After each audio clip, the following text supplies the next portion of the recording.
सर्व मतदार बंधू आणि भगिनींना नमस्कार। महाविकास आघाडीच्या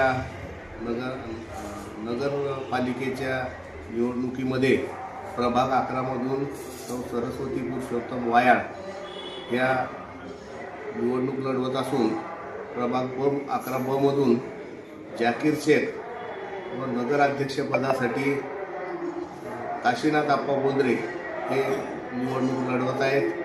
चिखलीच्या भ्रष्टाचार आणि भ्रष्टाचाराच्या विरुद्ध आणि चिखलीमध्ये सुसंस्कृत राजकारणासाठी व जनतेच्या सर्वांगीण विकासासाठी जनतेच्या सर्व प्रश्न सोडवण्यासाठी महाविकास आघाडीच्या सर्व उमेदवारांना 2 तारखेला पंजा या निशाणीवर बटन दाबून विजयी करावं आणि त्यांना मतदान रूपी आशीर्वाद द्यावा ही विनंती।